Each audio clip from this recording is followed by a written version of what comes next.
ரொம்ப சந்தோஷம் நண்பர்களே. என்ன சந்தோஷம்னு பார்த்துக்கிட்டிங்கன்னா, சண்டே அதான் ஞாயிற்றுக்கிழமை. இன்றைக்கி கண்டென்ட்டே கிடையாது. இன்றைக்கி வீடியோ பேச வேண்டாம், லீவு விட்டுலாம், இன்றைக்கி ஒரு நாள் ஃப்ரீ அப்படின்னு நினச்சிட்டு இருந்தோம். ரொம்ப மாதம் ஃப்ரீ விட்டுட்டோம். சரி, இன்றைக்கி ஒரு நாள் ஃப்ரீயை விட்டுலான்னு நினச்சிட்டு இருக்கும்போது கண்டென்ட்டின் நாயகன், தமிழ்நாட்டினுடைய கல நாயகனாக இருக்கக்கூடிய மதிப்பிற்குரிய ஒருத்தர் நமக்கு கண்டென்ட்டு நான் இருக்கு, நீ ஏன் கவலைப்படுற பாலா, சேனல் அப்படிலாம் விட்டுறக்கூடாது, உன் நம்பி எத்தனை சப்ஸ்கிரைபர் எத்தனை பேர் கேள்வி கேட்குறாங்க, வீடியோ போடுன்ட்டு. அதுக்காகவா நீ வீடியோ போடணும், நான் உனக்கு எடுக்கிறேன் பாரு சொல்லி, அப்பா மகனே அங்குசாமி, நீ மகராசனா இருக்கணும்ப்பா, நீ மகராசனா இருக்கணும்.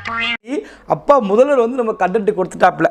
என்ன கண்டென்ட்னு பார்த்துக்கிட்டிங்கன்னா, இந்த கண்டென்ட் நம்ம பார்க்குறதுக்கு முன்னக்குட்டி இந்த ஒரு கல்வித்துறை அமைச்சர், பள்ளி கல்வி அமைச்சர் மகேஷ் பொய்யாமொழி இருக்கார் தெரியுமா, அவர் ஒன்று பேசுவார், கேட்டுட்டு வாங்க. தமிழ் கடவுள் என்று சொன்னால் நம்மை பொறுத்த வரைக்கும் முத்தமிழர் கலைஞரை தவிர நாம் வேறு யாரையும் சிந்தித்து பார்த்ததில்லை. தம்பி கேட்டுக்கொண்டு இருக்கிறார்கள். தமிழ் கடவுள்னா அது ஐயா கருணாநிதி தான், முத்தமிழறிஞர் கருணாநிதி தான். எதற்காக? அவர் தான் தமிழாலே வளர்ந்து தமிழாலே ஆட்சி பண்ணி 5 முறை ஆட்சி கொடுத்துருக்காரு. அதனால அவர் தான் நமக்கு தமிழ் கடவுள் அப்படின்னு சொல்கிறார். தமிழால் தமிழ் இனத்திற்காக தமிழகத்தை 5 முறை ஆண்டவர் அல்லவா அந்த தமிழ் ஆண்டவர்.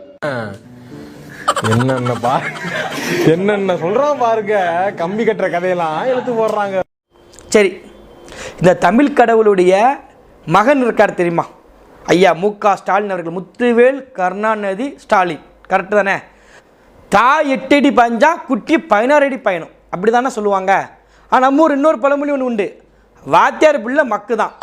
அந்த பழமொழி உண்டு, இது நீங்கள் எக்ஸ்ட்ரா வச்சுக்கோங்க. இது நீங்கள் எதுக்கு பொறுத்துனுங்கிறது நீங்களே முடிவு பண்ணிக்கோங்க.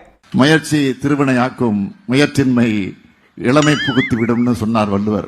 முயற்சி திருவினையாக்கும், முயற்சின்மை இளமை புகுத்தி விடும்னு சொன்னார் வள்ளுவர். இளமை புகுத்தி விடும்னு சொன்னார் வள்ளுவர். இளமை புகுத்தி விடும்னு சொன்னார் வள்ளுவர். இளமை புகுத்தி விடும்னு சொன்னார் வள்ளுவர். முயற்சி திருவினையாக்கும், முயற்சியின்மை இளமை புகுத்திவிடும். எப்படி இளமை திரும்புதே, புரியாத புதிராச்சே, அந்த மாதிரி இளமை இதோ இதோ இதோ, அந்த மாதிரி ஐயா இளமையில புகுந்துட்டாங்க. இளமையில புகுந்ததுனால இன்மையை மறந்துட்டாங்க, அவ்வளவுதானே. தலைவருக்கு 1000 பிரச்சனை இருக்காது.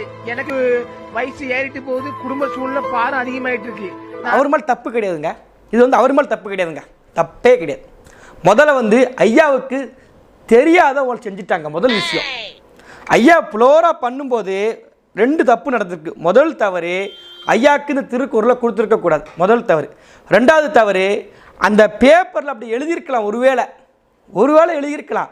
ஐயாவுக்கு என்ன தெரிய போகுது, என்ன திருக்குறள் எழுதியது கம்பராமாயணம் போட்டால் கூட கம்பராமாயணம் சொல்லி வருது, கம்பர் கிடையாது, கம்பராமாயணம். ஐயா கம்பராமாயணம் சொல்லி வருது. அப்படிதான் ஐயா இருந்துகிட்டு இருக்காப்புல, விவரம் தெரியாம பச்சை குழந்தைங்க ஐயா.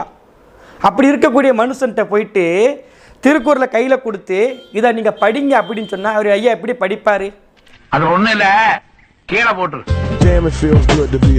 இதுல ஐயா அவர்கள் ஒரு டைலாக்கு மூச்சு விடாம சூப்பரா பேசுவாருங்க. அது நமக்கு அப்படி பேச தெரியாது, நம்ம பேப்பர் பார்த்து படிச்சிரும். தெலுங்குல ஒரு பழமொழி சொல்லுவாங்க, பேரு பெத்த பேரு தாக நீர் லேதுன்னு சொல்லுவாங்க. பேரு பெத்த பேரு தாக நீரு லேது அப்படின்னு சொல்லி ஐயா பார்க்காம மனப்படமா பேசுறாப்ல. இது மட்டும் பேரு தான் பெரிய பேரு, ஆனா குடிக்க தண்ணி கூட கொடுக்க மாட்டாங்கன்னு அதுக்கு அர்த்தம். எப்படி இந்த ஒரு வசனம் மட்டும், தெலுங்குல கூடிய வசனம் மட்டும் ஐயாவுக்கு பார்க்காம பேச தெரியுது. ஆனா முத்தமிழறிஞருடைய மகன், தமிழ் கடவுளுடைய மகன், அதையும் தாண்டி திருக்குறளுக்கு உரை எழுதிய ஐயா கருணாநிதியுடைய மகன், தமிழ்நாட்டுடைய முதலமைச்சர் ஐயா மு.க. ஸ்டாலின் அவர்கள் தமிழ் மொழியை எங்க மூச்சின்னு பேசுறாங்க. திருக்குறளுக்கு உரை எழுதுனிலிருந்து திருக்குறளை அறிமுகப்படுத்தினதே ஐயா கருணாநிதி தான் சொல்றாங்க. அவருடைய மகனுக்கு தான் திருக்குறள் கூட சொல்ல தெரியாம பிள விடுறாங்க. ஆனா நான் நாம பார்த்துக்கணும், நமக்கு தெலுங்கு நமக்கு தெரியாது. பேரு பெத்த பேரு, ஆனா தாக நீரு லேது அப்படிங்க. தாக நீளு லேது எல்லாத்தையும் பார்த்து படிக்கிறது, இது பார்க்காம வருது. எப்படி வருது? என்னப்பா இப்படி பண்றீங்களே அப்பா. இது ஒரு பக்கத்தில் இருந்தாலும், அப்பா கண்டென்ட் கொடுத்தாலும், அப்பா ஊன்னு ஒருத்தர் இருக்கார்ல, எப்படி அப்பா கண்டென்ட் கொடுத்துட்டாப்புல, அப்பா ஊன்னு ஒருத்தர் இருக்காப்புல. ஐயா அப்பாவும் நமக்கு இந்த ரியாக்ஷன் பண்ணுவாங்க. நீங்கள் பார்த்துருக்கீங்களா? இந்த வாய்க்கு தண்ணி வச்சுக்கிடுவாங்க. தண்ணி வச்சுக்கிட்டு அந்த வீடியோ நடந்துக்கிட்டு இருக்கும். அதுக்கு அந்த தண்ணி கொப்பளிக்காமல் சிரிக்காமல் நம்ம வந்து பார்க்கணும். அந்த மாதிரி ஒரு ஒரு கண்டென்ட் ஐயா பண்ணியிருக்க அப்பாவு வந்து சரியான கண்டென்ட். இந்தியாவிலே ஒரு தேசிய தலைவராக மாண்புமிகு முதல்வர் இருக்கிறார். இது என்ன பிரமாதம்? இது விட பெசலைட் ஒண்ணு இருக்கு. கூவுடா. அதாவது உலக அளவுல இஸ்ரேல் காசா போராக இருந்தாலும் சரிதான், இஸ்ரேல் ஈரான் போராக இருந்தாலும் சரிதான், மனித நேயத்துக்கு எதிராகவும் ஜனநாயகத்துக்கு எதிராகவும் நடைபெறுகின்ற போர்களை கூட தட்டி கேட்கின்ற ஆற்றல் நம்முடைய மாண்புமிகு முதல்வருக்கு இருக்கு.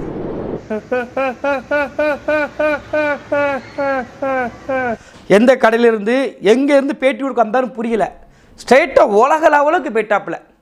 ஐயா ஸ்டாலின் பேர் வச்சதுனாலேயே வேர்ல்டுக்கும் பேச நினைச்சு ஊட்டி விட்டாங்க போல இருக்கு. இது பிறந்ததுல இருந்தே இப்படித்தானா?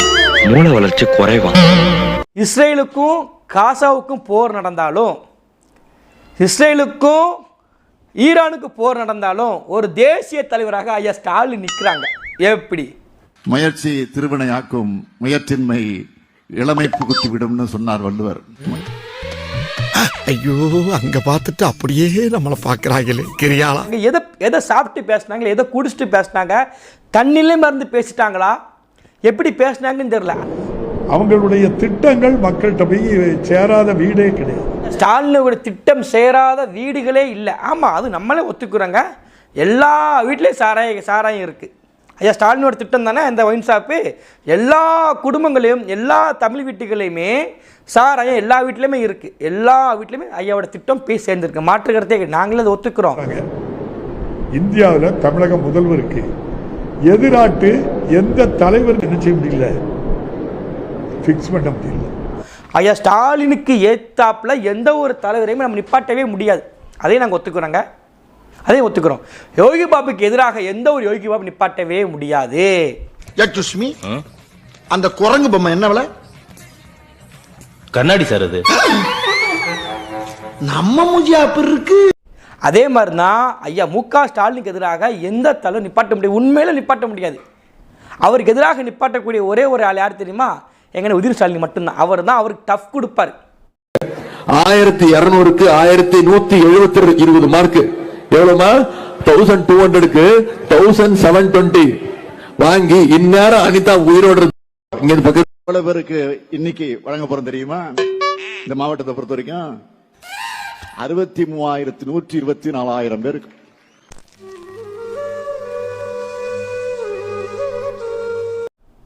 அவரால் மட்டும்தான் டஃப் கொடுக்க முடியுமே தவிர வேறு யாராலையும் முடியாது. ரொம்ப ரொம்ப கஷ்டம். நாங்களே திணறிடுவோம். ஐயா ஸ்டாலினுடைய இந்த அறிவு, இந்த ஞானம், இந்த ஆற்றல், இந்த மனப்பாடத்தன்மை, இதற்கு நிகராக நீங்கள் யாரும் நிப்பாட்ட முடியுமா? யாரையுமே நிப்பாட்ட முடியாது. ஐயா சொல்கிற மாதிரி ஸ்டாலினுக்கு இணையாக ஸ்டாலின் மட்டும்தான் இருக்க முடியும். ஆமாம், நன்றி. யூ டிராப்ட் திஸ்டா மாட்டிக்க. என்ன கேப்பா? ஓடு நல்லா இருக்கும், உனக்கு சூட்டா இருக்கும். வேற பால் வாங்கணும் மூக்குல மாட்டுறதுக்கு, அது மட்டும் வாங்கிட்டு